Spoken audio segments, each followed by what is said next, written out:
So we are back for Masks of Nyarlathotep, or Nyarlathotep. We have Maxine and Lottie. In the game, Thaddeus is no more. But we have a new player rogue who is not quite in yet, but he will be during this session. So where we left off, Lottie and Maxine left Cairo, and they were heading south to Memphis. So I will show that map as a reminder. You were at the hotel, and to get to Memphis, if you look at this map down here, you can see that Memphis is on the west bank of the Nile. So you will have to go cross the bridge to the other side of the Nile and go down, because you're not really aware of where you would cross unless you want to risk it and go on the east side of the Nile and hope to figure something out. But I assumed you would probably cross over and go down the west side. Mm-hmm. Yeah, I think we're kind of retracing our steps and then heading further south. Okay. So you do that. Memphis is about 20 miles south of Giza. So driving in a 1920s car in the sand on roads that are really pretty poor, almost more like tracks than roads, it will, I would say, it's going to take you a couple of hours to get from Giza to Memphis. Fortunately, it's not that hard to get there, because you're just basically the path, the road mostly follows the Nile. So you might lose sight of the Nile for a minute or two, but then it usually kind of winds its way back and you can see the river again. So you're not really going to get lost getting there. So you drive for 2 hours. Is there anything they need to discuss on the way? I think Lottie could tell that Maxine seems a little stunned by leaving Thaddeus behind. Mm-hmm. And at least the beginning of the trip, she's not really talking unless Lottie starts the conversation, which she very well might. I think Lottie would, because she doesn't really know Maxine very well. I don't think Maxine's told her too much. Have they discussed it at all? I don't know if they've discussed at all what's been going on, because there's a very narrow area of what Lottie knows. I really think Lottie probably doesn't know much of what's going on yet. I think Yeah, go ahead. Max, I know, told her that this is kind of a global network of bad guys, and they've seen that there's some sort of magic or abilities involved, and that, the same people responsible for killing her brother are the ones that kidnapped Lottie and put her in the pyramid. I think that kind of sums up what Max has told Lottie. Lottie looks over to Maxine, assessing her for a moment. She's not the best at reading people. She just kind of shakes her head and looks ahead. Oh, you're down in that pyramid there for what exactly? I'm not gonna say, I'm not regretting you being down there or anything. I mean, if you didn't come along, I don't know where I'd be exactly. Max turns to glance at Lottie, at first a little bit kind of startled out of her reverie, and then she furrows her eyebrows as she seems to be pondering the question. Seems like it was so long ago now. Jeez. I guess we was down there because Well, because of that sarcophagus. You've been gone since. Well, from what you've said, I guess since you all discovered that crypt of. And she pauses as if she's trying to remember the name. You know, the female pharaoh. And well, we knew that the sarcophagus disappeared. You know, it's been a real mystery around here. And as we were thinking and talking with this fella who was over at the museum, he's Dr. Kafur. It just kind of got us thinking that probably they didn't just whisk that sarcophagus away. There had to be I don't know, maybe a secret tunnel. And if we found the secret tunnel, maybe we could find the sarcophagus and throw a monkey wrench in the gears for these goons. Hopefully that's just what we did. What exactly did you do? Did you find it or something? Oh, I guess we didn't tell you that part. No. Yeah, we did. We wandered around in them tunnels for a long time. But eventually we found ourselves in a big room. And there was a hole. It seemed, well, we couldn't see the bottom. Gave me the creeps. If it went straight down to hell, I wouldn't be surprised. But past that, there was I don't know what you call them things, a dais? You know, it's like raised up, and there was torches, and the sarcophagus was on top with... And we went up there and pushed open, and inside, sure enough, was the mummy of that queen. Man, she gave me chills too. And so we set her on fire. And when we did, some more of them animal-headed things came out, and they was not happy, and so we shot and killed a bunch of them, and heck, Nat punched a couple of them until they... Man, that lady, she was something. Anyways, I reckon we burned that mummy up. And not long after that, we ran into you. Lottie's kind of mimicking the same stunned look that Maxine had on her face. And she shakes her head a bit, itches her temple. Oh, Christ be with me. Sounds... I don't even know. I mean, finding Queen Natochris and seeing them do some sort of ritual, I guess, and making her tomb hover, that was enough to... I don't even know. I forget most of it in that sense. But you burned her. That's, I'm not sure what to think about that. I mean, part of me is a bit surprised and a bit disgusted in a way that you'd burn such a find, but at the same time, I mean, if it's something they want, maybe, I don't know, maybe it was for the best. She's just dead anyway. Well, from what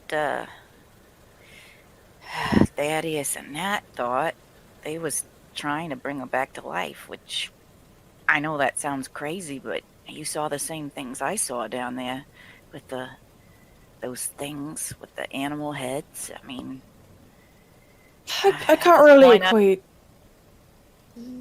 equate people in masks to, or even as realistic as they were, to people being brought back from the dead there, Maxine. You think them things was wearing masks? I didn't get a good look at them. Jeez. And she kind of pulls open her coat, or, her dress, where she'd actually changed her clothes, but she kind of grips her side. There's bandages here where one of them things clawed the heck out of me, and them wasn't just some fake gloves. They had teeth and beaks and horns. I ain't doubting what you're saying or anything there, Oh, Max. yeah, you are. And frankly, I can't say I blame you, but I'd keep an open mind if I was you, because that kind of doubt, that's gonna trip you up and might make you hesitate when you need to act. Anyway, you'll know soon enough. You'll see what I'm saying. Mostly all I care about is getting my things back from the expedition. And Clive there. Oh, yeah, remember what I told you. Them Clive folks, they're in it. They're in it with the Penhew Foundation, and the Penhew Foundation is, they's at the head of these cultists, from what I understand.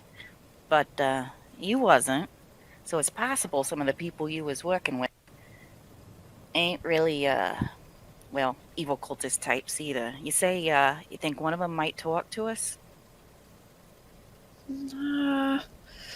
Most likely, Gardner, James Gardner. He might. Actually, he's talking about basically a city that's constructed underneath the Sphinx there. There's something, I don't know, he's going on and on about it quite a bit. Some sort of, I don't know. He's written books about it. It's not very well received, mind you. But, just talking about cities underneath the Sphinx there, and I mean, well, where we popped out. Don't know if I'll be doubting him. Yeah, that was pretty close. We came out pretty close to the Sphinx, didn't we, Darren? Oh, yeah, absolutely. Within sight. Yeah, I wouldn't be surprised if we'd been wandering around right under that no-nose statue. Maybe if we get up to the Clive Expedition, I could talk to James. Maybe he can, well, one, help us get close, two, help me get back my things, and three, let me wring the neck of that Clive there. Yeah, we don't want to be letting the cat out of the bag too soon, though. We don't want to let you get seen by any of them others. It's possible that they really don't know about me yet. I really only been in this for a couple of days, and, well, the ones that was following us, they ain't around no more, and I don't think they had a chance to report. It's possible I could pass on a message and get him to meet with us. Maybe. I just don't know exactly his ties to this whole thing. He could try it. I mean, he could try to get us into contact and maybe get him to get back my thing. I kind of need a passport, eh? So what do you make of that whole magic door in the desert, Miss Masks? And she kind of makes quotation marks in the air. She kind of thinks, maybe, I don't know, some sort of trick of the light. I severely dehydrated out there, Maxine. I guess we all had the same hallucination then. I don't know how long you were down there. Even a short bit of time underground and with compressed walls makes you go a bit loop. She just smiles and kind of chuckles, shakes her head.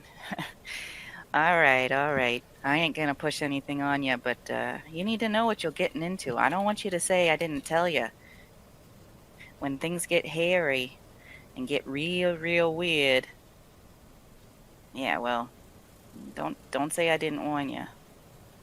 Fine, I won't hold it against you if I get a bit spooked by some floating coffins or tombs or anything like that. All right then. You got guts, I'll give you that. Guts are about all I have. Let's try to keep them inside your body. Hey. She says with kind of a dark look, thinking about.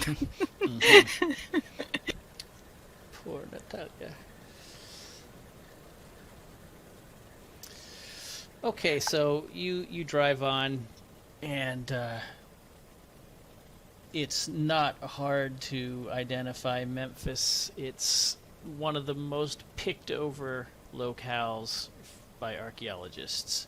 There's always a handful of little groups digging somewhere here. There's just it's like a litter of graveyards and well, wait, not literal graveyards, right? But little burial sites. So there's always some little stuff to find here, but it's the general consensus is that it's been pretty well picked over. And I'll show you the map. And you can see that as you're coming down from the north, there is a village kind of up on a hill to the east, and then there are this whole area is where various dig sites are located. So I believe, if I'm recalling correctly, it was about mid-morning, wasn't it, when you kind of went back and got all the stuff? Or am I wrong? Yeah. Yeah. Nope. So it would be early afternoon by the time you got here. So what do you want to do? What is this? I think I'm gonna drive toward the village, kind of scope it out, see if it looks like there's, like, can you describe it? Is it totally primitive? It's Is a there a little little hard to hotel see like 'cause the it other? is- it's definitely a primitive. You would be very surprised if there's an actual hotel there from the looks of it. And you kind of have to drive around and up to get in there, unless you're going to go over some tricky sand and possibly get stuck. Oh no. You're going by a roundabout road.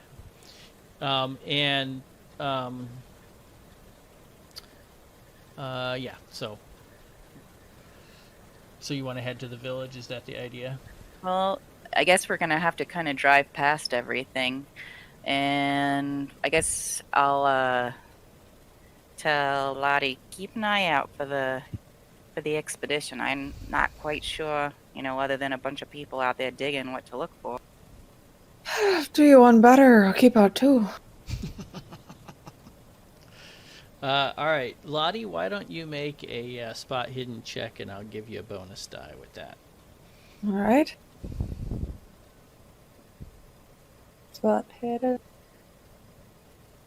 Extreme. Ooh. Yeah, you guys are driving along here, and you look off to the east, and you see, in fact you recognize James Gardner kind of standing there, sort of doing his trademark stretch. He's always like standing up and like cricking his back, doing this, and you kind of, that's what catches your eye. You're like, I know that stretch.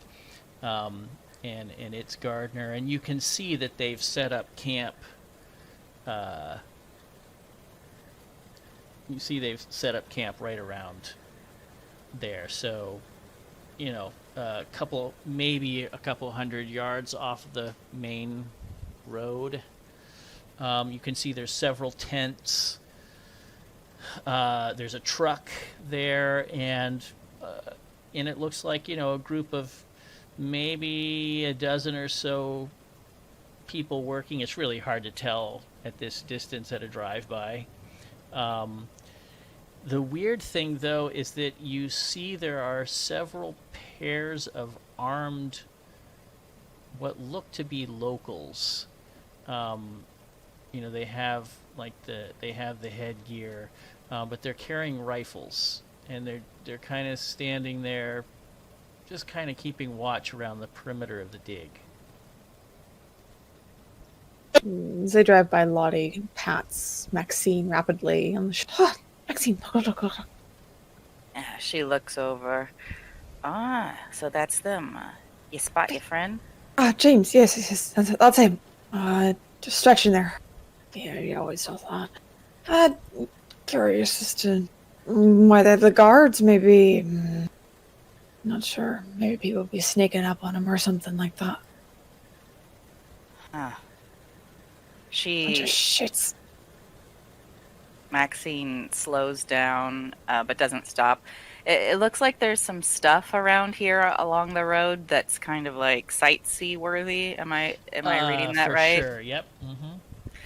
So she'll kind of pull the car up to that statue of Ramses II, Mm-hmm. get out of the car for a minute, pull her hat, kind of low, position herself so she can kind of look at the site and also kind of look at the statue. Get a good gander at this guy. See how many of the, does she spot any more English looking people, or are they mostly, is it just James with a bunch of natives? You have binoculars, don't you? Yep. Yeah. Okay. I'm gonna show you the map, so because you can kind of see what it looks like with binoculars. You might have to. It's a big map, so you might have to give it a minute to load. Huh.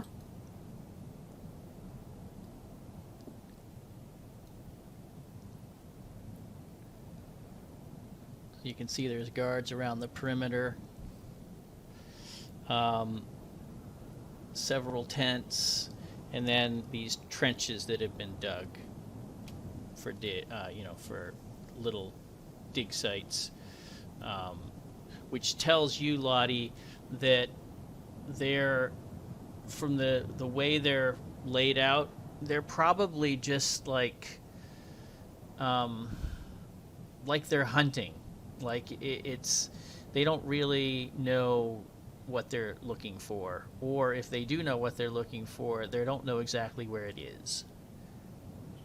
Yeah, Max kind of takes turns with Lottie with the binoculars.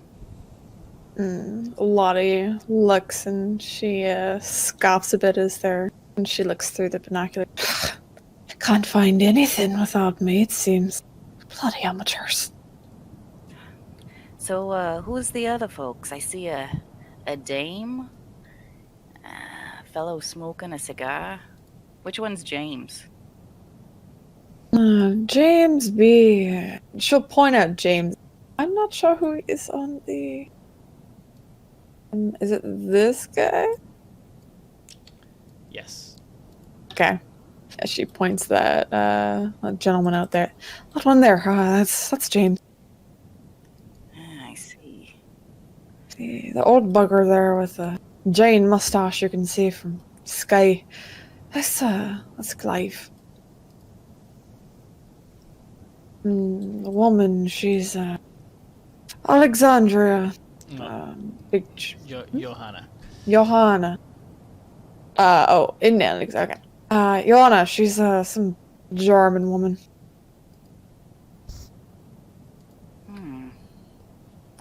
Interesting. Yeah, they don't seem to know exactly where they want to be digging. I wonder if this is a cover or if they're really looking for something. Would I have known that they were coming here next, Nope. or what they were looking for? You have never heard Clive or anyone else mention Memphis. Okay. Not sure exactly what they're looking for, but you definitely want to keep eyes out for that one with the hat there. Winfield. He's got a bit of a predatory gaze to him. Gives me uncomfortable feelings. Yeah, that kind. Yeah, we better steer clear.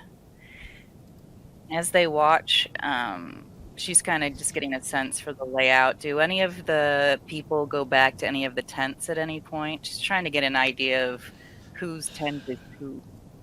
No, not right now. They don't. they look like they're pretty busy at the moment. Um, the air about the camp, though, is definitely not one of urgency. It doesn't look like they're feverishly doing anything. It looks pretty relaxed. All right. Uh, so after they've been watching for a while, I think Max says, I think we better get back in the car and move on. We'll decide what we're going to do, but we know where they are. I agree. I think we'll definitely need to head back in and get some equipment. I don't think that we're gonna be made for sleeping out here at night. Yeah. I'm glad you speak the tongue, but I'm wishing we kind of had a man with us. In this country, 2 dames walking around without an escort, that's asking for trouble. Agreed. We should attempt to find a man then. Maybe a man for hire. My mother would be happy with me saying that. You and me both. Okay, so you get back in the car and then drive to the village, correct? Yeah. Mm-hmm. Okay. So you are driving along and you get to this point.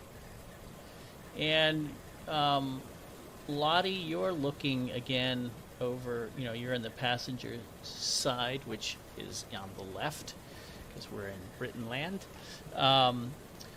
You see at the top of this temple, or not the temple there, but this kind of hillock there, you see somebody with binoculars, and they are looking this way. Lottie, again, taps Maxine's shoulder, kind of points in front of her. Oh wait, no, because on the other side. She just kind of points her at her own window. Hey, Maxine, you see this? Yeah, what? Oh, there's hey.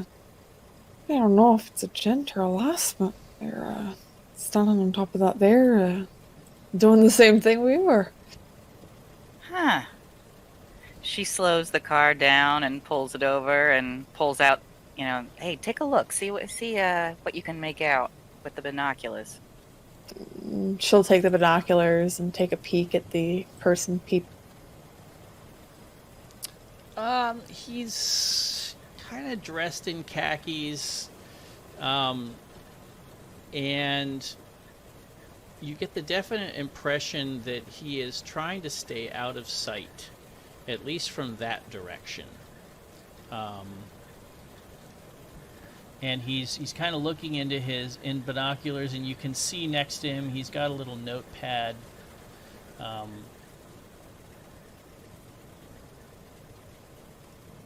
He's just Does he look English? A little hard to tell, but he's definitely not. He's dressed as a Westerner, that's for sure.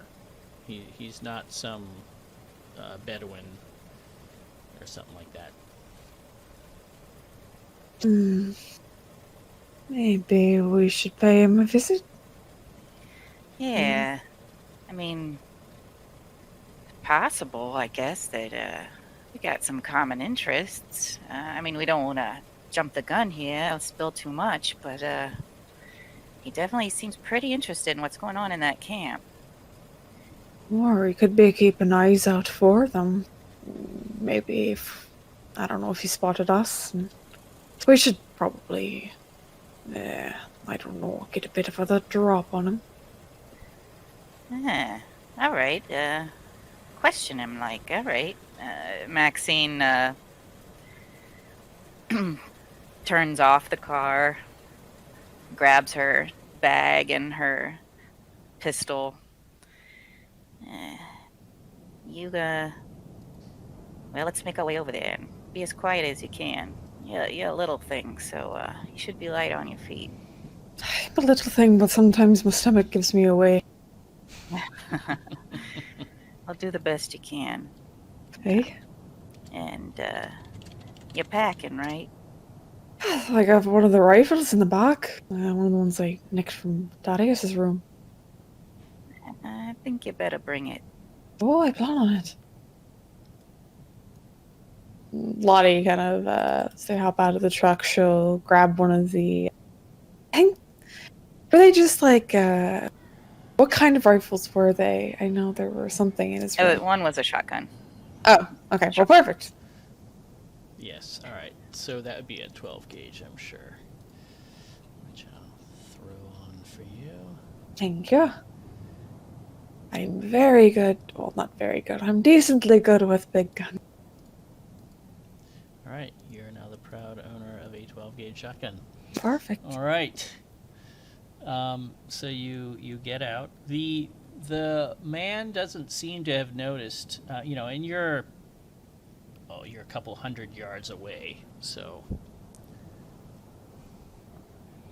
All right, Max is gonna not pull the gun out, but try to approach without letting him know. If he does, she'll try to appear nonchalant. Well, the thing, you can stay out of sight. You can take an approach that keeps you out of sight because he's like on the western lip of this rise.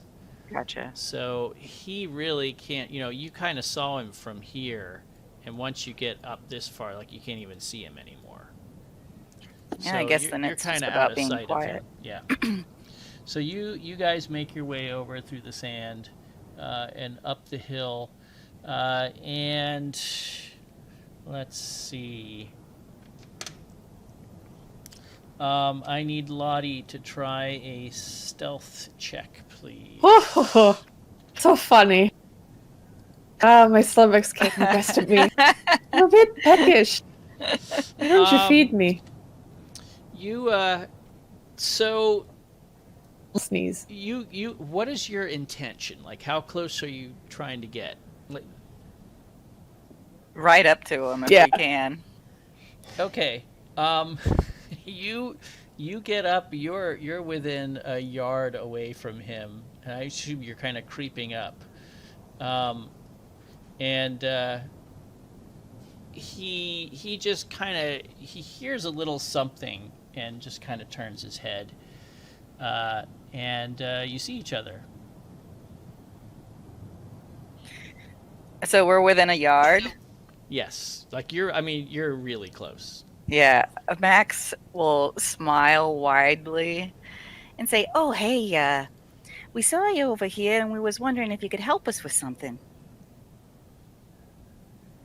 William kind of jumps at first and turns to look over his shoulder, kind of surprised. Good day to you. He seems a little embarrassed and lowers his binoculars.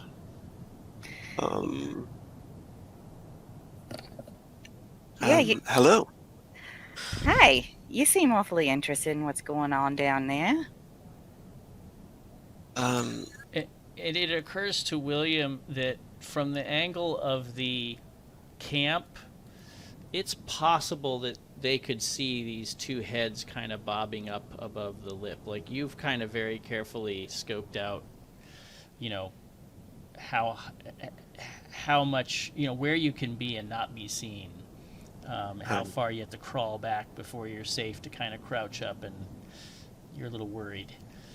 Yeah. William will make it known then, as he looks back towards the camp and then back towards the ladies. He's, get down. Let them see you. Someone says get down. Max drops like a... She's used to gunfire. Expecting a bullet to go whizzing over her head. Yeah, so she drops like probably surprisingly fast as you say that. Kind of grabs Lottie, pulls her down as if she's expecting them to get shot. Hey, careful with that. Scrawny arms. Yeah, sorry. It's instinct there. So, you don't want to be seen by them fellas. Well, I'm sorry. Dr. Stevens is the name. William Stevens. What are you, a doctor of spying on people? I'm an anthropologist out of Oxford. And Yes. he kind of pushes his hair out of the way, kind of like a dirty blonde hair, blue eyes. He's a good-looking guy, and he definitely is wearing the clothes to fit the part out here. And he's kind of pitches down a little bit and comes over. Um, Quite a militia, or a dig, wouldn't you say? Yeah. So anthropologists, they like study human behavior, right? Is that right, Lottie? I'm not an anthropologist, but hey, that's what they'll be doing. Well, and she starts digging around in her purse, and she pulls out the pistol. And she says, "So, you study the behavior of cultists? Is that what you're doing? Are you with them?" No, not at all. I'm straight here from Oxford. I was actually looking to meet up with some of the locals around here, perhaps to become a part of one of the digs. Ah, you British bastard, quit beating around the bush. What do you know about them? Mm. He kind of squints his eyes and says, I'm interested in Dr. Clive, specifically. And I have heard there's been some troubles. Perhaps sarcophagus gone missing? Yeah, that's true. What do you care? Well, that interests me. There seems that the British Empire and the locals are, let's not say the best of terms right now. So are you investigating or something? Seeing what they're doing? I did come out here to make a name for myself, like I said, straight from Oxford. Ah, you look fresh and baby-faced, eh? He kind of smiles at that. He says, "Oh, so what are you about?" What am I about? That's some sort of entrance. Name's Lottie. I'm an archaeologist. Yeah, I'm Max. And, them fellows over there, they're some villains, all right. And, you can learn more by talking to us than watching them for, well, I don't know how long you plan to stay up here, but until you bones and dust. Why don't you come down to the car? He perks up when you say archaeologist, and then says, "Villains, you say? Oh. Why is that?" Show them, Lottie. Show them your hands. Oh, Lottie. You can see now there's kind of a shotgun that's, she's got it in hand, not exactly pointing it at William, but she puts it down next to her and scrunches up the sleeves or like shirt. You can see there's these deep, like bluish purple, like bruise marks on her wrist. I think she's missing some fingernails. Oh yes, yeah, and she's kind of her fingernails are that, like yeah. blackened. Some of them are pulled off. Just in general, she's had a bath, but she's still not the. It's a bit worse for wear. William, why don't you make a power check for me? See how well your stomach handles the sight. It's not a pretty sight at all. But you handle it well, so you can describe how you... He looks shocked at first. His eyes widen, and then kind of squints. A bit of anger, perhaps, or It did this to you?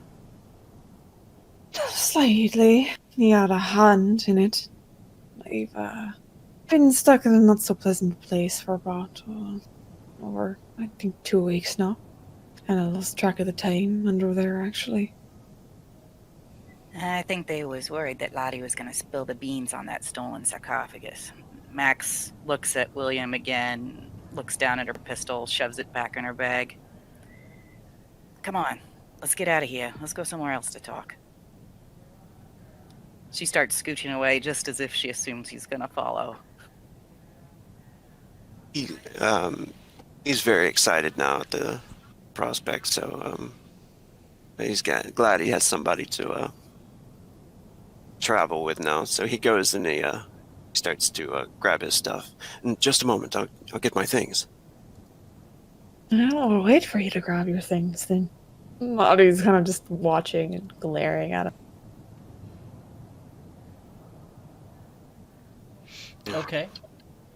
You guys can make your way back to the car with that nice little hill between you and the Clive Expedition. They can't see you. Where you staying? You got a tent or something? Yes. You can decide where that is, William, like how close you want to be or not close. This whole area here is anywhere is a reasonable place to be digging, except for the cultivated land on the outskirts. Yeah, he would probably have a camp about pretty close, I guess, if he's on foot around here. Are there any trees? These are all trees here. The little things are palm trees. So yeah. So really, anywhere you want.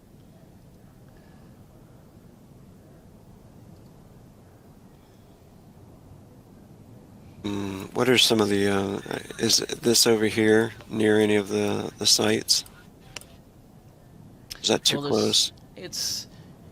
It depends on whether you don't mind. They might happen to see you, right? If you're trying to stay out of sight, that might be a little close. Be over in this area. All right, that's fair enough.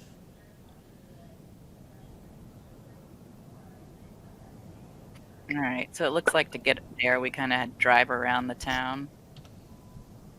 Yeah, you drive through the village. If they pass any vendor, Max will kind of look over at Lottie, who had mentioned that basically she's not eaten much at all. I mean, they ate over at that couple's house, but anyway. So I would say William knows there is one place in the village that will serve food. So you could go there. We'll call it a cafe. You eat inside. There's really only one big table, and then a few smaller wicker tables for like pairs to eat at. It's really not much of a place, but it's the best that this village has. So yeah, you could go there and eat. Yeah, I think by now they're all pretty famished and go into the cool interior of the building out of the sun. The proprietor is Arab, of course, and he doesn't seem at all surprised to see you. In most little villages, you would be sort of, gawked at a little bit, but they seem to be used to Westerners here. Even there's a couple of little tables with pairs of men who are talking and taking their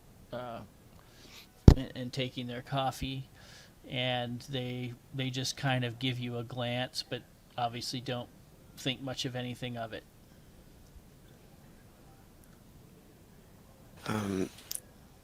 William will. He has a 50 in Arabic, and he's going to speak. Give him greetings and stuff when he comes in, and Sure. order right away, and maybe some waters for everyone. Okay. Trying to impress him, of course.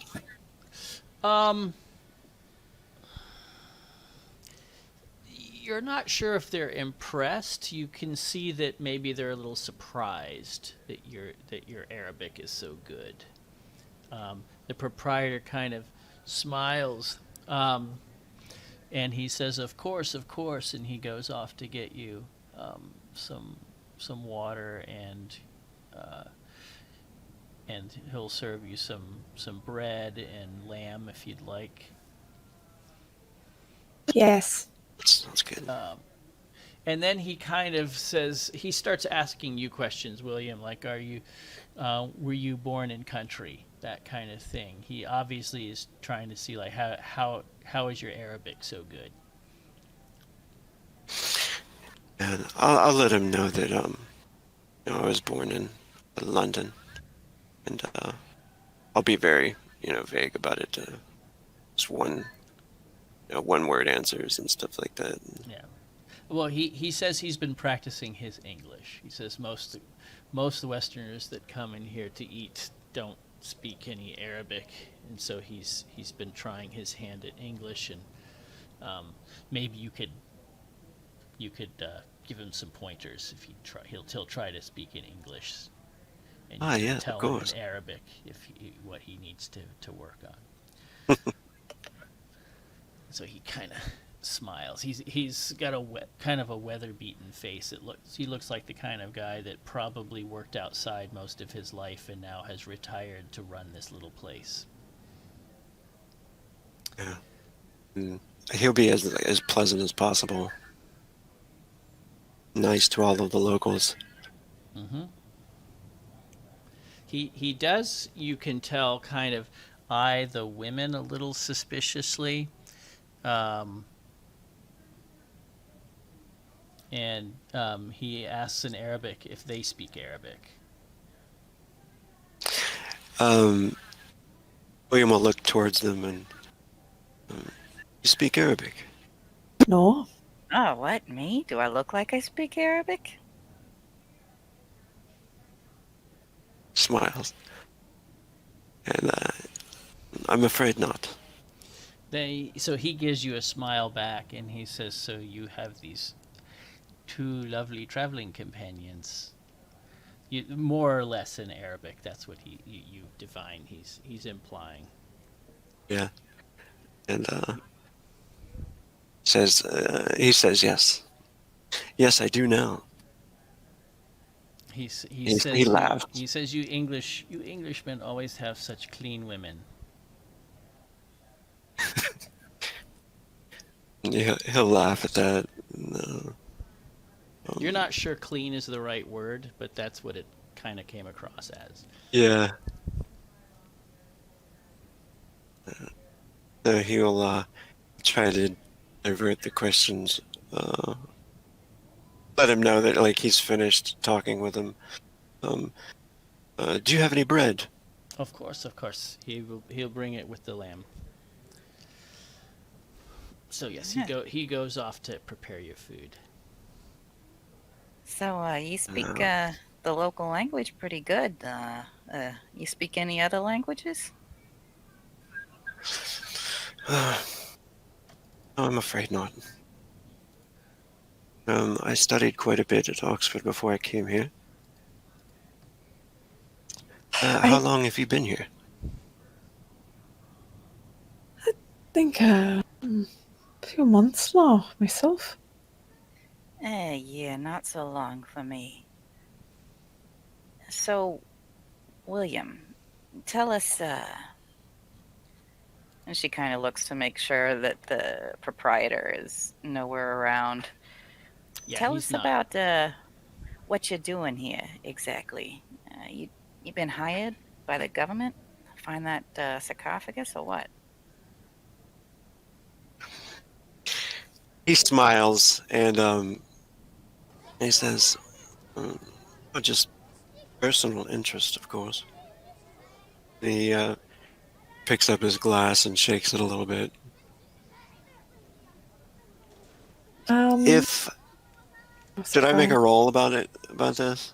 Sure. I was gonna say, can I make a psychology check? Yes. I don't have a good Or set sense motive. Yeah, I just think he's shit because he's English. Yeah, there you go. Fucking English. They're always lying. Oh, what should I So roll? I'd say you're pretty sure he's lying. Yep. Oh, definitely. Of course he is. British. Not quite believing you there. I mean, just a casual interest in it. This didn't happen that long ago. It takes quite a while to come from Oxford, doesn't it, William? She's a bit mocking when she says Oxford, of course. You can tell he looks around at the locals for a minute at the table, and almost like he's worried that someone would be listening in or something. But he leans forward and he says, sarcophagus, if it's missing, it could cause a lot of trouble between the British Empire and the locals. Max just laughs, shakes her head. Oh man. That seems like small beans to me at this point. Really? Why is that? Yeah. Well, those folks, that Clive Expedition, she kind of looks over at Lottie's hands again. They're bad guys. I mean, there's more than just a stolen sarcophagus going on here. Hey, it's gonna be more than just that. It's gonna upset any relations between the crown and, the locals and such.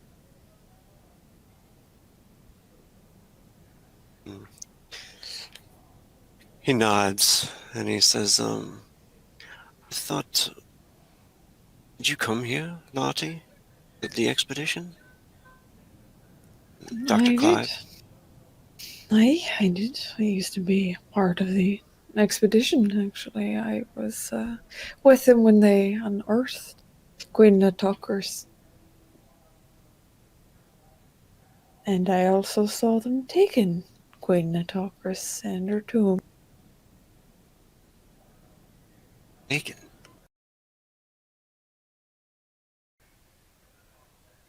Quite a believable thing. I mean, I still don't fully believe it myself, but I did say there was definitely a group of them that took the tomb and absconded with it, and apparently it was found by my friend Maxine over here. Yeah, there's a... Gosh, it sounds crazy to say, but there's a secret passage that comes out of my Mycerinus. Goes underground. There's a whole series of passages.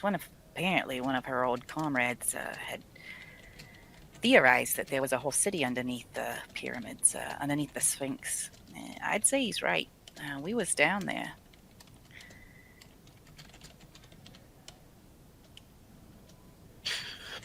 Why does Clive have this local militia to be afraid of?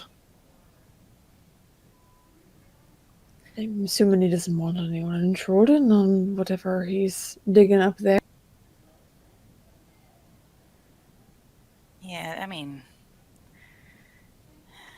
they got a lot of powerful backing, but doesn't mean that they don't have enemies, I suppose. Or just people they don't want poking their nose in, people like you. Oh, I guess that changes my plans a bit then. He sighs and takes another sip.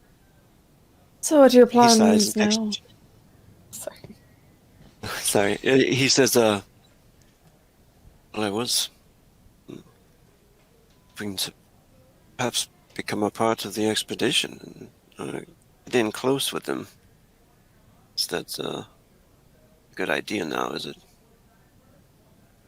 No, I don't suggest it unless you want to be hanging by your wrists or your ankles for a long period of time and then beaten over a course of days and starved. Not the best. Don't suggest it. Yeah, although, like you said, Lottie, not all of them may be in on it. We may still be able to get your gardener guy alone and figure out some things from him. You ever see him leave the site, Liam? They ever come into town? James Gardner. Yeah, that guy. Has left. 2 nights ago, he drove into the local village. Yeah, 2 workers. The expedition's only truck. He just picked up some supplies. Ate at the local cafe, That would be here. where we now sit.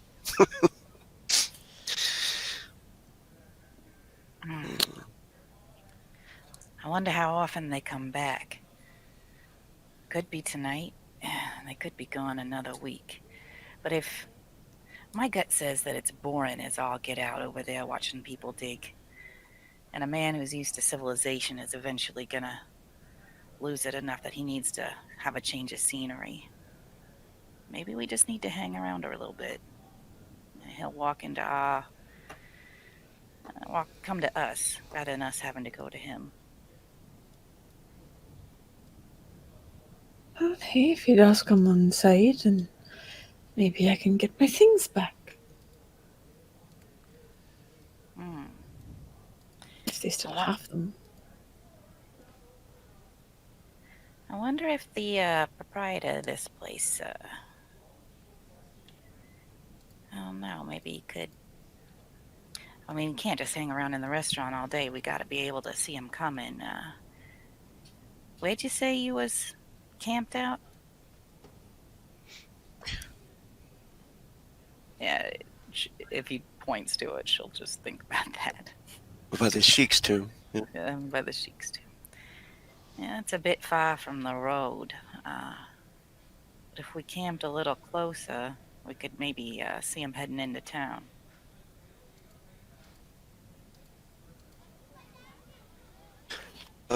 Have I seen him leave several times, or just Just the once, the once? but you haven't been here that long. Be a good plan. Hey, I bet that every time they come into town, they come to this place. I wonder if the proprietor could tell us about how often they come in. Why He don't you smiles and he ask? nods. Should do that. He did seem interested in you. You both. Oh, Said you were really? quite clean. Well, Maxine kind of gives herself a little sniff. Yeah, I've been cleaner. hey? No. He nods and smiles. Waits for man to approach with the bread. Yep, he has the bread and lamb, and he lays that out for you to share in a central platter. He gives you all a and- big toothy grin. In Arabic, he'll ask, "Please, sir, can you tell me something?" He cocks his head and listens. Just yesterday, was it, or the day before? A man came in, a colleague of mine. Did you happen to notice him? He says, well, I notice everyone that comes into my place. Does he come in here often? Which men do you mean? There have been a few Western men. And he'll try to explain him a hat or a thing he might wear. Mm-hmm. He does like to suck on a pipe. Yeah. So, yeah, he says, "Oh yes, yes, him." He says he's been here a few times. Would you say once a week? Twice a week? Maybe two. You are looking for this man. I can tell him you are looking for him the next time he comes in, if you like. No, please no. I would rather he not know. He smiles knowingly and kind of gives you a wink. He says, "Of course, of course." And he nods and smiles back to him. And thank you very much. Enjoy the lamb. He looks back to the ladies and maybe once, twice a week. Could get lucky. Yeah. Lottie, as she's kind of mid-food, looks up to William. They should probably pay him to keep quiet, just saying. Yes, I'll make sure he's taken care of. Yeah, he's going to look around to see if there's any vicious individuals maybe watching them in here currently. I'll let you make a spot hidden check.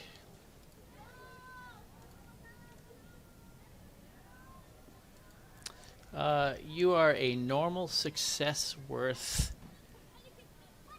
sure that no one's really trying to overhear. So the way I do this is, the degree of success tells you how confident you feel about whatever I tell you.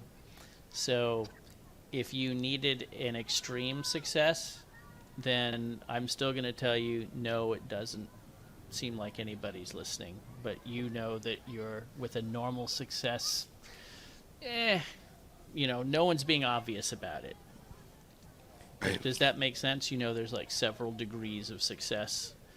Oh, yeah, definitely. For critical, extreme, hard, normal success, which you just got, and then failure and fumble is the worst. Yeah, pretty much a quick scan across the room. He doesn't see anybody looking at them or catching his eye or anything like that, and just settles back to eat the food. And you can hear there are some kids playing outside in the street, right outside. That's what that noise is.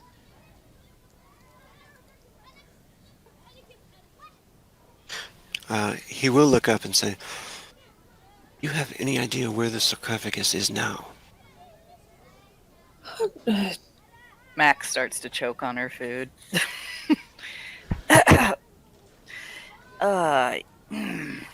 Yeah, kinda. He notices it and raises an eyebrow.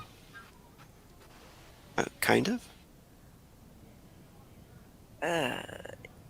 Yeah.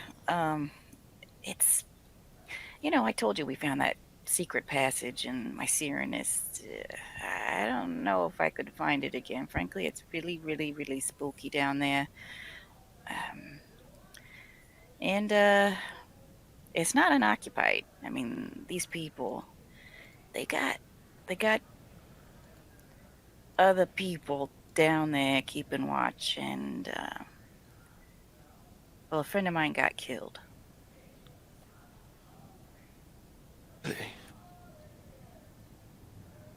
Clive's expedition killed him.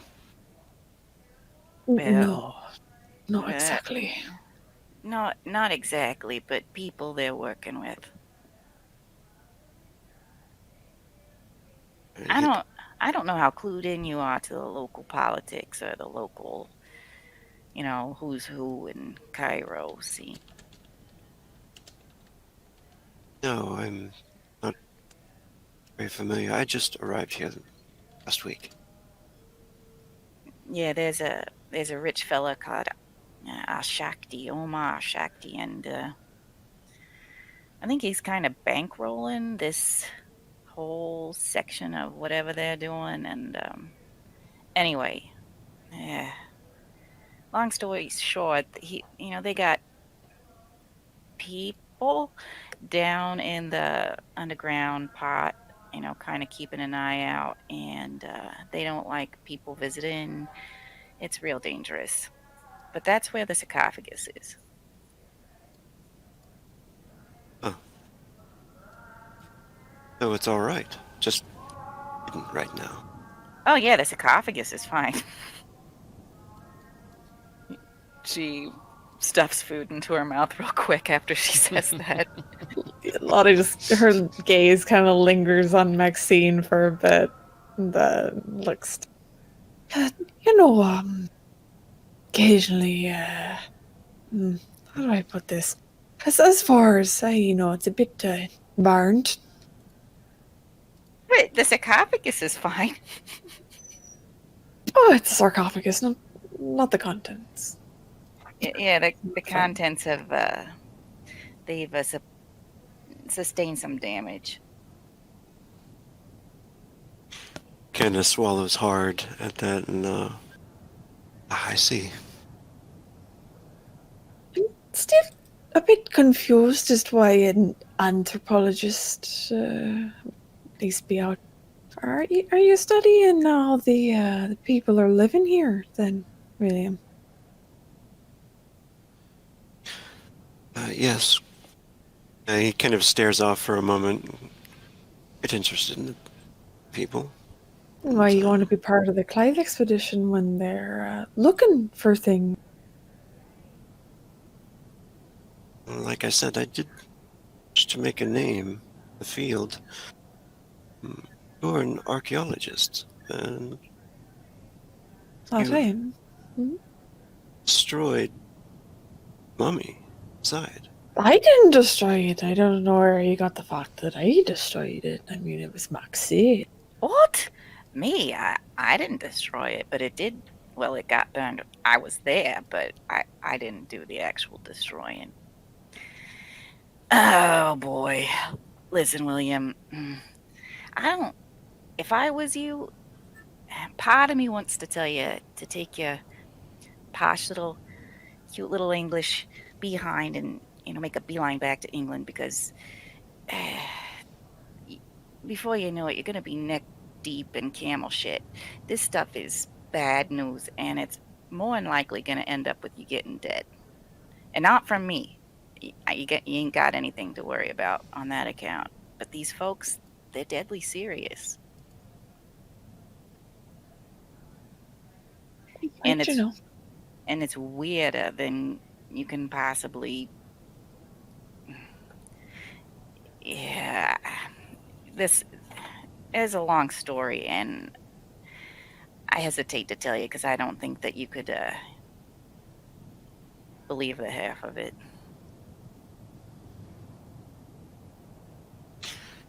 He smiles and he sits back a little bit and says, "Well, I'm interested in finding out more. Just how dangerous it is." And he looks over towards Lottie and have you two to protect me, of course, right? I don't know. I don't think I can protect myself at this point, but got a big shotgun in the back of the truck. There's Yeah. that. I ain't been very successful about protecting people so far, but I'll do my best. And as it would happen, we are in need of a male escort.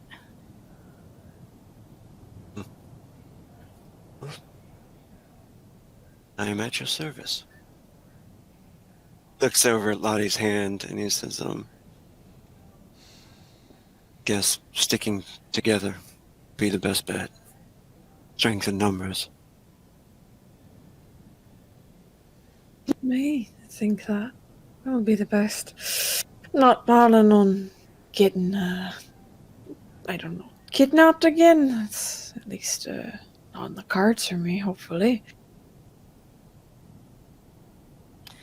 Yeah, I'm not gonna let that happen. I'd appreciate it.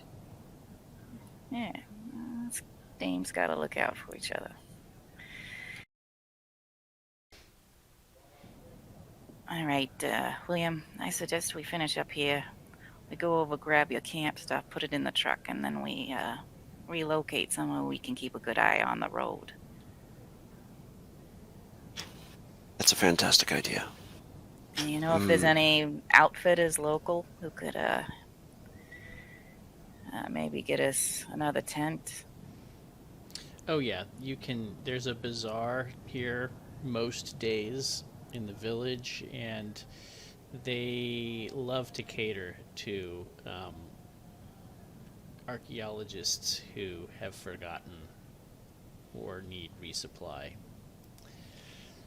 Yeah, I It's think a not stop high, off. not high quality stuff generally, but I would assume William has picked it over a few times, just more, partly out of boredom at times or whatever. But he has seen you can get some basic supplies here.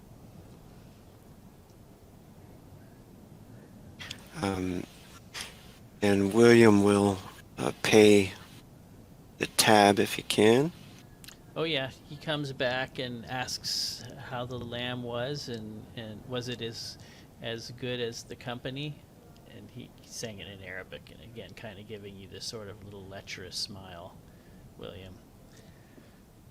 And he smiles and says, "Of course, it was excellent." He'll try to throw in like some extra, a tip, Mm-hmm. a pretty gracious tip, Yep. And please let no one know we were here.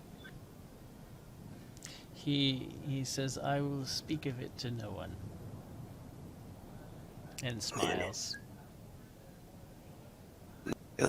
Thank him and maybe even do the Allah be with you thing or something significant like that.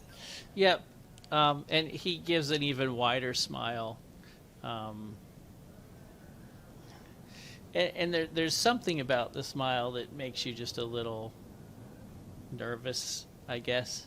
I don't know what if nervous is quite the right word, but it seemed a bit exaggerated. Yeah. But he gracious, he bows and kind of backs away from the table and leaves you to go. You can go now. All right then. It's my camp. I think we'll make a quick stop at the bazaar if it's still going on. Yeah, it's the middle of the day. Yeah. If there's any, like Lottie, for instance, she's wearing some of my clothes, which don't fit her great and aren't the most practical clothes. We'll see if there's anything that we can add that'll help us girls out gear-wise. Oh, certainly. Yeah, you definitely can. It's not very busy. They're all kind of competing to get your attention, to please buy from them. But yeah, you find something that will work, and certainly a tent. Yeah, some extra canteens for water, that sort of thing. Mm-hmm. Rations. Rations, iron rations. One of the canteens is pretty badly rusted, and there's a hole in it about a third of the way from the top. I just stick some chewing Rusted gum through, in the hole. Yep. Straight from mouth to canteen. Yep. Yep. Delicious. Minty water. So American. Yeah. Yep. There you go. Yes. That'll work just fine. I guess then we'll go over to the Williams campsite and help him pack things up into the truck, and then park somewhere closer to the road. All right, so show me where you want to be. Well, I want to be somewhere where we can see people. It looks like you have to come into town on this road. There's no other way. Well, the Correct? only other practical way would be to go all the way around and then up that back track, right, and then in from the north, kind of wind around. So if you're coming from the Clive Expedition, that would be a rather silly way to go. Yeah, Unless I'm you were purposely guessing trying they not to be wouldn't. seen. Mm-hmm. So I think we'll. Maybe I don't like know. around here. Yeah, I mean, somewhere where you're not.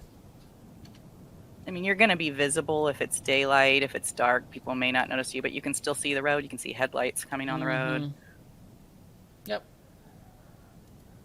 Oh, sure. I mean, that's what, only a couple 100 yards from the road, so you can certainly see. A truck is not going to drive by without you hearing or seeing it, unless it's the middle of the night and you're all asleep. Yeah.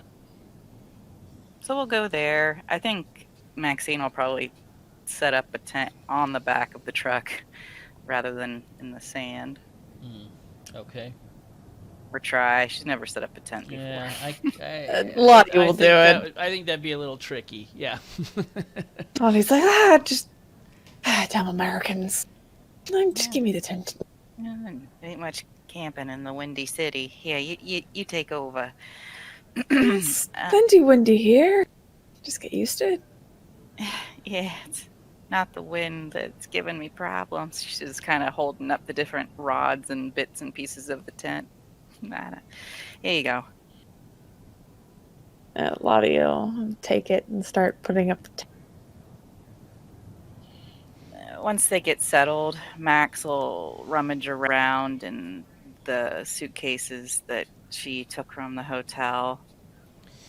She's got one that's stuffed with notes and books. And she say, William, Lottie, you're welcome to go through this stuff. It's might kind of help you understand what we're dealing with, or at least what I believe we're dealing with. I don't know how much of it you're going to believe. Also, a lot of these notes are in Russian. Russian? Oh. But not all of it. We got some journals here. One from a Charles guy, one from a lady named Shelley. Hers isn't too long. You can probably get through that pretty fast. Some creepy ass books that apparently are kind of important.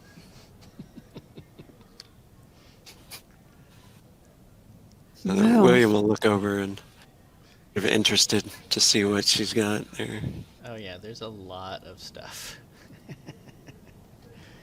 This theological. So on the tombs? No. Basically, you're familiar with the legend of Nyarlathotep, the Black Pharaoh? Would he be acknowledged in that at all? Highly unlikely. Yeah. You can tell he has no idea. It's possible. I wouldn't say totally impossible. Make an occult roll for me. Yeah, you've never heard that name before. I'm afraid not. Yeah, well, this Nitocris, she says, looking at Lottie to make sure she pronounced it right. Mm-hmm. She was apparently the wife of the Black Pharaoh, and everything that's going on kind of circles back to this fella. So he's at the heart of it, and all these books all have something to do with that fellow, Nyarlathotep, Neferkad, the Black Pharaoh. I'm still not clear on whether they're one and the same, but and she just kind of shrugs. Yeah, and most of the people who wrote them went crazy, so they're kind of a tough read. But like I said, the journal, this Shelley's journal, it's easier. She's a little bit less crazy, and it's Not too hard to understand. It's actually in the notes somewhere. Shelley's journal somewhere in our journal. Shelley's is. Yeah. Yeah, Or it should be. I didn't see it, but I'm sure it's.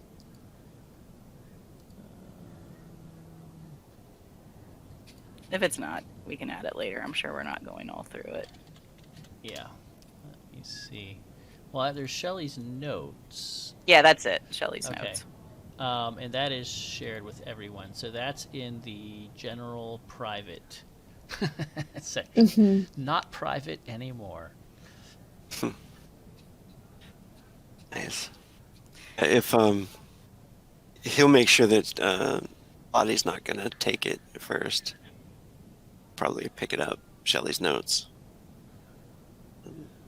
Start to thumb through it as he's pacing around the camp and kind of like making sure is this a very good strategic position here, and if they're not going to be seen or anything like that. If anybody tries by. I mean, anybody that wants to, that's wandering around here, you're going to be seen. There's really not a lot of cover. It's not completely flat.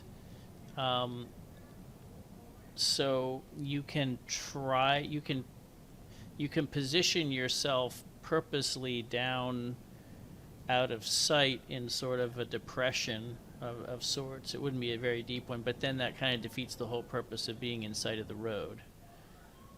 So if you can see the road, you can be seen. Yeah, pretty much best place possible. I mean, I don't think they're gonna think we're here because of them. Hopefully, anyway.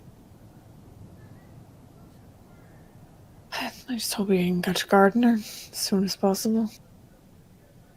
Max crosses her fingers. You know, there's something that he was talking about too. A while back. He's got a few books. Not the best books, I'll be perfectly honest. I skimmed through them, barely read it. But talking about basically the Sphinx itself. He thinks apparently it's some sort of riddle about who the Sphinx represents. Some sort of unnamed ruler of Egypt before the Black Pharaoh, I think, even. Huh. Nah, I ain't come across anything like that, but it's possible. I mean, really, I'm just starting to learn about this stuff. And she picks up one of the books, opens it, and grimaces. Oh my gosh, this stuff is unreadable. Not even really a plot. You know, what's the blood tongue cult in Africa? I don't understand. Oh yeah, it's supposedly the same cult that, or like a brother cult to the one here for the Black Pharaoh. Oh.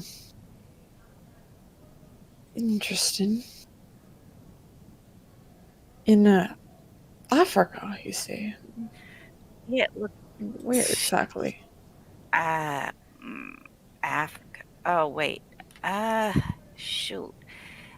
This all goes back to that original expedition, don't it? The Carlisle expedition. They went to Africa. I heard about them.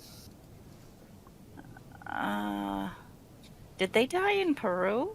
Or did they die in Africa? Africa. It was Kenya, I think, from what the nose print That's said. what I thought. Yeah, I don't know. I do know that Nat and Thad, they didn't think all the Carlisle expedition was dead. As a matter of fact, I don't think they thought any of them was dead. That's strange. I mean, wouldn't they come back by now? Yeah, I don't know. Not if they're wrapped up in everything that's going on. Penhew, there's some talk in some of these notes and about that fella. William, you have heard of the Carlisle expedition, but really you just vaguely remember um, the incident a few years back of an American millionaire that came over to England and got some British archaeologists and the Penhew Foundation to kind of put together some dig in Egypt, and they came down here and somehow ended up in Kenya, massacred by local tribesmen. That's pretty much about all you know about that. It was sort of a scandal at the time, just um, because it was Sir Arthur Penhew is kind of he's a famous British archaeologist. He established the Penhew Foundation, which is funding the Clive Expedition, and so his apparent death at the time, made the newspapers. His body, the bodies themselves were never completely identified or recovered, something like, but they were pronounced dead because there was some terrible massacre in Kenya.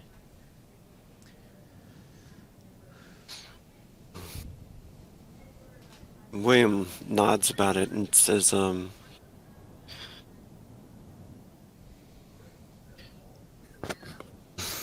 didn't know. I had no idea. The place was like a thieves' den. Dangerous. What can you expect, though? Come into their lands. Yeah, I don't think this is so much a. Well, I don't think most of the population is like part of this. It's just the bad guys. There's bad ones wherever you go. But I think maybe some of the people from this Carlisle expedition, maybe, at some point we should go looking for them because they're going to have some answers. Some of them, I think, is in Australia. Someone's in Shanghai. I still don't have it all straight. I haven't had time to study everything. But anyway, I guess that's not important at the moment. But she puts down the book, like frustrated. Starts messing around with some of the flashlights she had brought with her, clicking them on and off. Yeah. You're welcome to help yourself and get a start on it. I don't know how much we want to go through here. You might kind of just say something that they happen to read, or yeah. I'd be happy to have one of you give the 5-minute summary. Oh God. If you can, because there's a lot, right? And so my thought was there is going to have to come a time soon where you guys go through all of this stuff so that your characters can catch up on what players know. Yeah. Obviously, William doesn't quite have that benefit. Yeah, William has no idea what's been going on. But that's kind of also, he has no contact with the original members of the team, so that if you're just looking through Shelley's journal, it basically starts kind of in the middle of a story. It doesn't really have a beginning. There's a bunch of sketches that look scientific, blueprints and stuff, and some references to Thaddeus and Natalia, and someone named Frank dies at the very beginning, and there's apparently they fought cultists in New York. And then it mentions the Penhew Foundation in England and doing some snooping around in England, going to a British expo, finding out things about the Black Pharaoh, 3 pyramids. All right, so here's an idea. How about if I start giving the high level story and you guys can jump in with any details you think are important? Because I'm not going to give away anything, it's going to be a very high level picture. So it started in with an expedition to Peru, which was organized by a British colonial from Africa who wanted to go and dig up a pyramid there. The Incans built pyramids there. And so these people from various walks of life joined him down there. They were all invited to join his expedition for various reasons. They found the pyramid and had a strange experience. The details of that are really, I don't think, written down much. They're not. So, but there are suggestions that something sort of horrific and disturbing happened at that pyramid. But one of the outcomes of that expedition was that they met this man named Jackson Elias, who was an anthropologist who had written several books, and he traveled the world, and his specialty was writing about what he called death cults, which are basically just groups of human beings who, for whatever reason, have decided that sacrificing other human beings has some societal value. It either gets them power or it appeases gods or something, but he's always was fascinated with that idea of people committing human sacrifice. And so they became friends with him, and in about 4 years after they all kind of went back home, which was New York, where they all came from, he had gone off around the world, wanting to look into this British guy and trace back like where his interest in this pyramid came from and all of that. But it became something more, and he traveled to several places and sent back some of his notes, but the gist of it all was that he was starting to put together a picture of some sort of worldwide conspiracy going on, which he thought may have been a death cult that went beyond the borders of like a locality, which in his research, it was always some local thing. So this was sort of a big deal. And it all kind of centered around the Carlisle expedition and why they went on their expedition. So he basically tried, when he came back to New York after being around the world for about a year, he assembled a team of people, the people that he had journeyed with in Peru, to try to help him, to see if they wanted to help him proceed with his investigation of this this international group. And before they could meet with him in his hotel room, he was murdered. And in fact, they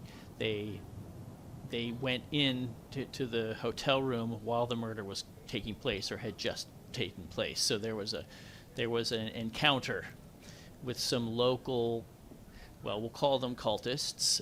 There was definitely, so they were African, or at least most of them were.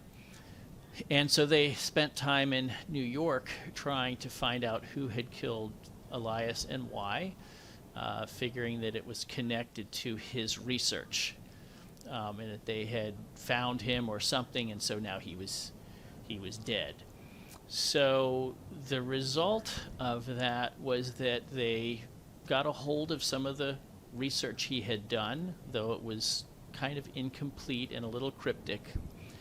And they also, I think they believe they traced back to who killed him. We did. Yeah, and had a run-in at the Juju House, which was an African antique shop in New York, and something terrible happened down there. One of which was the death of Maxine's brother, Frank, who was the driver of one of Thaddeus, who just killed himself in the game.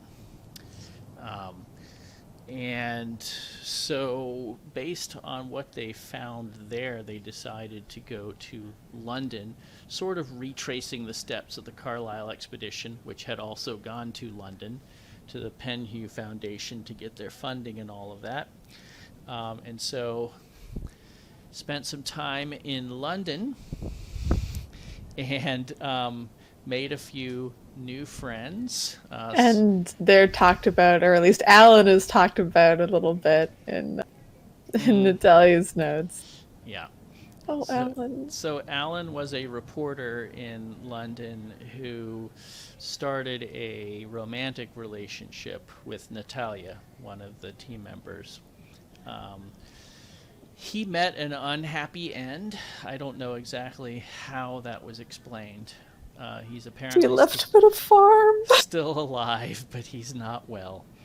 And then there is Gavigan, Edward Gavigan, who is the current head of the Penhew Foundation. He took over when Sir Aubrey Penhew, which I mentioned earlier, when he was declared dead from the expedition in Africa. Edward Gavigan took over control of the Penhew Foundation, and so they had dealings with him. I don't know how you want to describe those dealings, but there was definitely an attempt to kill him that failed, and it was pretty clear that he is involved in this cult conspiracy thing. Along with several other English people, and maybe Egyptian. There's an Egyptian woman as well that lives in London who has her own little Egyptian people that follow her, and they seem to be part of the same cult. So that's also, I'm not sure how much, what you guys think about all of that. So I don't want to say too much. But the clues they found there then led them to Egypt, to Cairo, which is also where the Carlisle expedition came. And so they've been here trying to figure out what is going on, what this Egyptian branch of the Brotherhood, which is what they were calling themselves in England, what they're doing here. And so what's happened in Egypt, guys? What do you want to? Because that's more close to home. That's sort of like the backdrop, the big picture. So there's some thought that I think you guys said you think that the Carlisle expedition certainly had some role to play with this cult, but it's not entirely clear what. Why the cult cared about them or whatever, but that's so they've been in Egypt for a little while now. What do you want to say about Egypt? Max would say that they knew that the local mosque that had been attacked, that had this big massacre, was a result of the cult, even though they had blamed it on some mentally ill people that lived there. Yeah, it's basically the mosque is like an asylum. It's a place for. And they'd done it to steal an ancient artifact of this Nitocris person, a girdle that they needed for a ritual involving the mummy. And that's why they stole the sarcophagus, because they were going to perform some sort of ritual with the mummy. And the mummy was taken because Lottie actually saw it. Basically, it like kind of hovered in midair. I think there were like people around it or something, and they were. Yeah, it was some sort of like magical energies that were lifting it off the ground, and Lottie. It was almost like a green fire, like green flames underneath it, kind of buoying it up. It was odd. Yeah, and Lottie saw that, and she freaked out, and they caught her, and for about 2 weeks she was tortured, and actually Al Shakti interrogated her a bit, just seeing if she knew anything, and she didn't, fortunately / unfortunately. So after they Are were... you guys? Hmm? Oh, sorry. Are you guys telling William this stuff? Yeah, some I of think it's... that's the whole point. Is it sort of this is the catch up story of Okay. the, Yeah. of Okay, what so you William- are. Okay, so you're kind of filling him in all of this information really quick, at, during the night here, or while we're Yeah, waiting. I would say you're camped out there for the afternoon, and then the sun goes down, and um, and then you're continue to tell the story and look at stuff over the campfire. No truck has gone by, so you've just been And Telling ghost stories. as you're telling William this as well, he's been sifting through the notes, Shelley notes and stuff, and it's like there's quite a bit of supernatural. He's perplexed by this whole thing. Have you dealt with this cult? Oh, how large is the cult? Do you know anything about it? It sounds like the cult's spanning at least over a few continents there, William. Yeah, I got the feeling that they had the most people to, that this was kind of where they came from, that this was home. So there may be, less of a hold in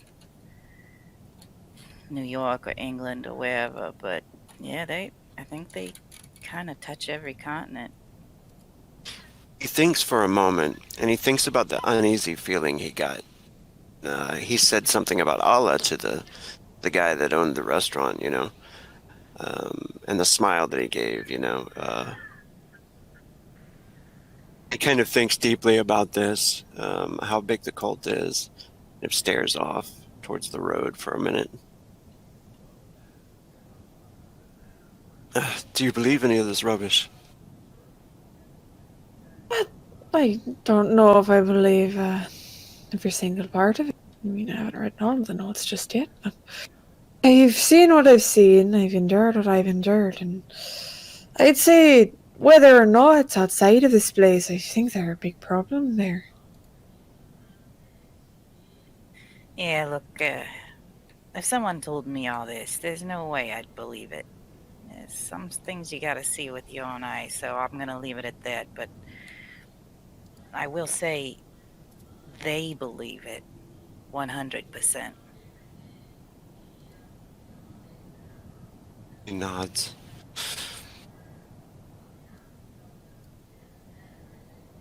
I suppose that's all that matters then.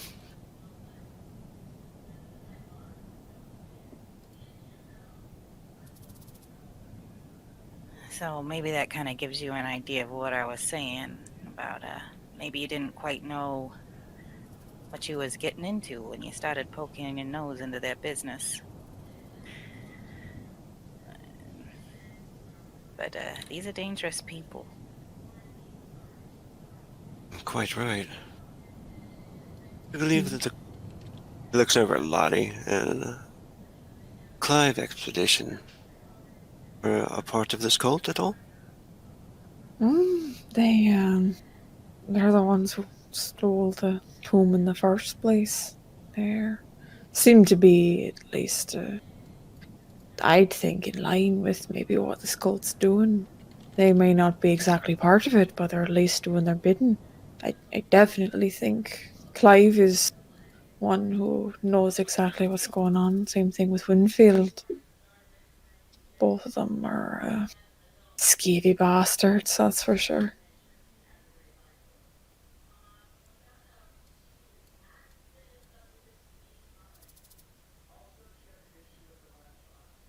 You feel like he wants to tell you something, but instead he gets up and walks away for a minute. There's a lot to process. Understandable. Hmm, if it's getting a bit late, I might turn in early.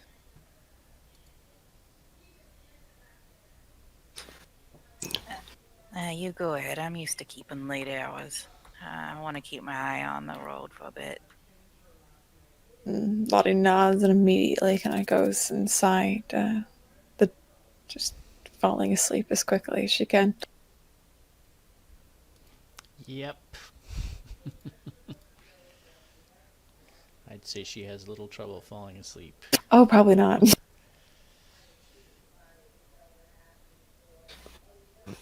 Yeah, William will eventually go and sit over by Maxine. She going to be all right? Her hand.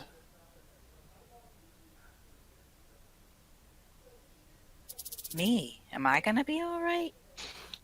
Lottie. Lottie. I think so. She's a little thing, but I think she's tougher than she looks. And she keeps... What about you? What about me? You sound like a tough lass. Yeah, I've been in my share of scrapes. Not much scares me.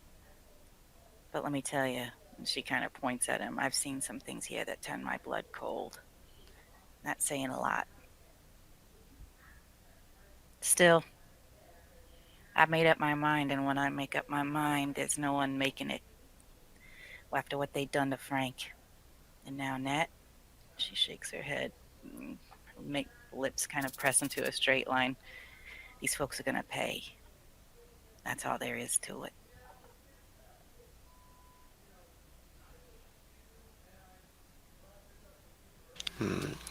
Nods, and then he starts to look for that snake. Is there a snake? It's just crickets. there are desert Cricket crickets snakes. out here. He does go in his coat pocket. I think he has a pistol. Yeah, he's got a 38. He's gonna pick it over and make sure it's clean and of all the dust out here. Yep, he can clean it. And he'll mention it too. You know, there's no one to trust out here. Should definitely watch your backs. Yeah, I spent my whole life watching my back. You don't worry about me. You know how to use that pea shooter? He smiles. A little bit. That's good. I have a feeling you're gonna need it. You know, pretty much laid everything out in the open for you, William. I have a feeling that there's stuff you're holding back. There ain't really no point anymore, do you think? I mean, after all the crazy stuff we told you today.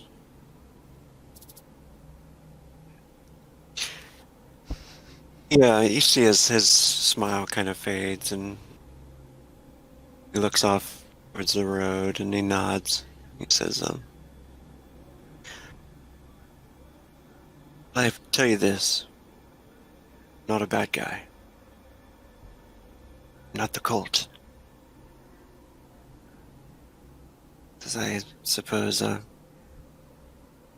tell you more soon. But, moment. Not against you. Is that enough? I guess it's gotta be. Unfortunately, two dames can't be walking around without a gentleman in these parts without attracting all kinds of unfortunate attention. So, if you're willing to play the part, well, I ain't gonna complain about you having your secrets. He smiles at her and he says, "Thank you." Well, would you like me to take first watch? Yeah. Although I don't know if we need to stay up all night. I mean, I don't reckon that restaurant's going to be open much later if it still is. So they wouldn't have much reason to come back tonight. It's way too late for that now. Yeah, I reckon there's if no they way. haven't come by, they probably ain't coming tonight.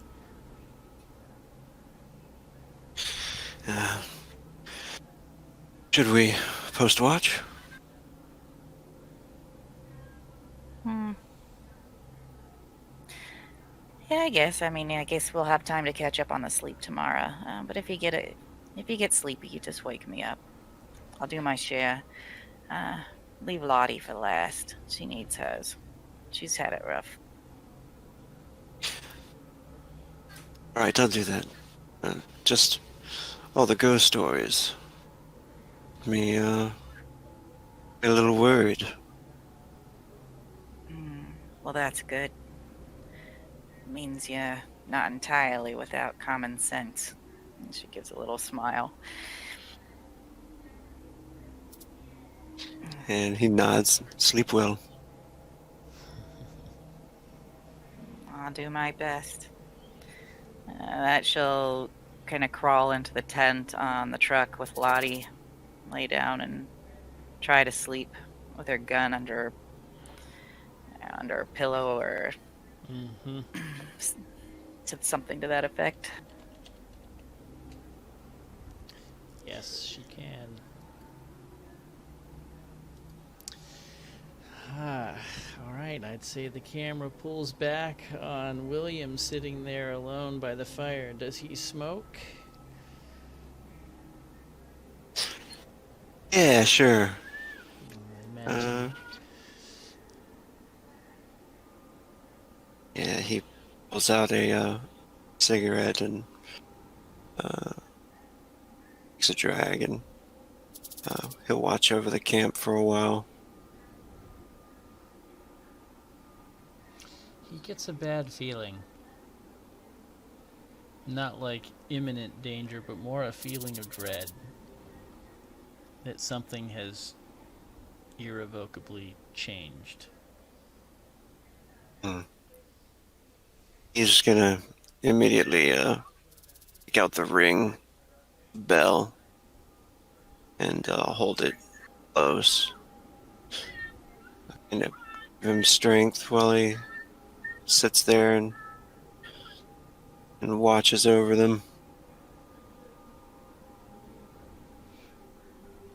Yeah, it's a similar feeling, like that moment you realized you could never go back before.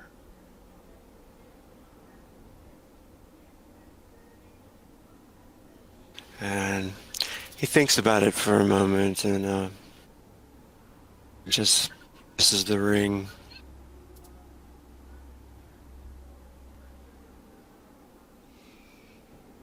And that's it. That is our session for tonight. Welcome, yeah. William.